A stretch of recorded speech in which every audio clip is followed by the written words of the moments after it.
என்னடா என்னண்ணா அடிக்கிறீங்க? வண்டி பார்க்க தான் வந்துக்கிறோம். நான் சொல்றேன் திருப்பி திருப்பி அதே கேள்வி கேட்டுட்டு இருக்க.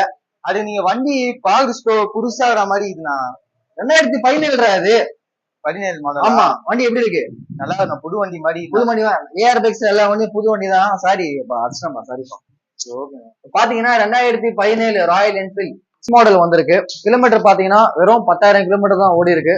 வண்டி எக்ஸலன்ட் கண்டிஷன்ல இருக்கு. நீங்க வண்டி கண்டிஷன் அப்படியே பார்க்கலாம். அவுட்லுக், இன்ஜின் எல்லாமே நீட் அண்ட் கிளீன்ல இருக்கு. இது கோட் பண்ண பிரைஸ் பாத்தீங்கன்னா 1,35,000 ரூபாய். இந்த வண்டிக்கு லோன் ஆப்ஷன் கூட இருக்கு. ஒரு 40,000 டவுன் பேமெண்ட் கட்டுங்க, பேலன்ஸ் இஎம்ஐ பண்ணி கொடுத்துடலாம். ஒரே ஓனர் வண்டி, உங்களுக்கே தெரியும். நீங்க ஸ்டாண்டர்ட் பண்ணீங்க, அவ்வளவா மார்க்கெட்ல இல்ல. இருந்தாலும் பிரைஸ் எக்கச்சக்கமா சொல்றாங்க. இது வெறும் 10,000 கிலோமீட்டர் ஓட்டின வண்டி, 2017 வண்டி. தெளிவான கண்டிஷன் வந்திருக்கு. நீங்க தாராளமா வாங்கி ஓட்டலாம். ஸோ யாராச்சும் இன்ட்ரெஸ்டடா இருந்தா கால் பண்ணுங்க அண்ட் ஷேர் பண்ணுங்க. முடிஞ்ச அளவுக்கு சப்போர்ட் பண்ணுங்க. இன்ஸ்டாகிராம் பேஜை ஃபாலோ பண்ணிக்கோங்க. தேங்க்யூ.